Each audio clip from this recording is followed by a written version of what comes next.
তো সিয়াম মূলত সিয়ামের সম্পর্কে একটু তোমাদেরকে আজকে বলি। সিয়াম হচ্ছে ইন্টারমিডিয়েটে পড়তো, যদিও ওর একটু গ্যাপ গিয়েছিল, না হলে ও এবার এসএসসি দিত। ওর বয়স ছিল 20 বছর, আম্মার সাথে থাকতো, মাটি কাটাতে থাকতো, ইসিবি মাটি কাটার ওইখানে থাকতো।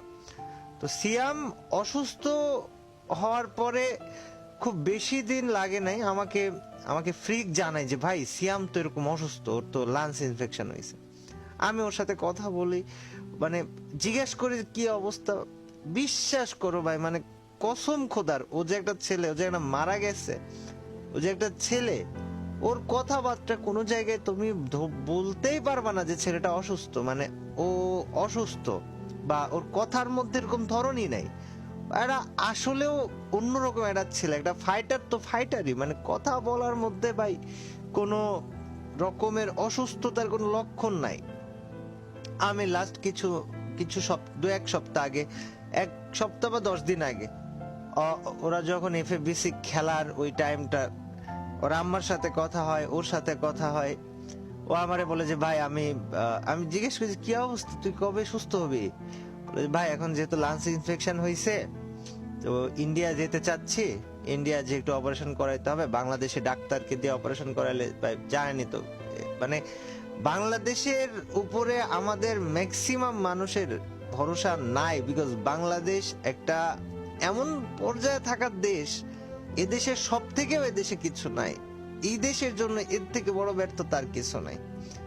আমার ছোট ভাই চিতা সিয়াম যে বেঁচে নাই, সিয়াম বলছে যে ভাই বাংলাদেশে চিকিৎসা করাবো না, আমি ইন্ডিয়াতে ভাই টিকিট করাইতে দিতেছি বা ভিসা করাইতে দিতেছি, আমি ইন্ডিয়াতে যে অপারেশন করবি। কয়েকদিন আগে কথা বললাম, আমি তোমাদেরকে বলি, ওর সাথে আমার লাস্ট কথা হয় হচ্ছে জুনের 30 তারিখে।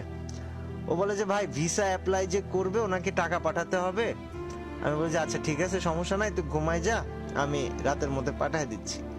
তো ও নিজেকে মানে সুস্থ করার জন্য যথেষ্ট যথেষ্ট আশাবাদী ছিল ভাই, যথেষ্ট আশাবাদী ছিল। ওর হয়েছিল কি, স্পেশালি লাংস ইনফেকশন হয়েছিল, আর যার কারণে ওর হাতে পায়ে সারা শরীরে পানি জমে যাচ্ছিল, এবং লাস্টে সম্ভবত গতকাল রাতে মিরপুর 11-তে তোমার ছিল, ডেল্টা হেলথ কেয়ারে ভর্তি ছিল। এটা প্রাইভেট হাসপাতালে গেছে 2 দিন হইলো। এর আগে ফ্যামিলির মানে সবার কাছ থেকে যতটুকু জানতে পারছিলাম যে ওরা একটা সরকারি হসপিটালে ভর্তি ছিল। আমার কথা হচ্ছে সরকারি হসপিটাল রেখে লাভ কি যদি সেই সরকারি হসপিটাল দিয়ে প্রপার চিকিৎসাই না দিতে পারে। অনেকটা টাইম ওকে ডিলে করাইছে, অনেকটা সময়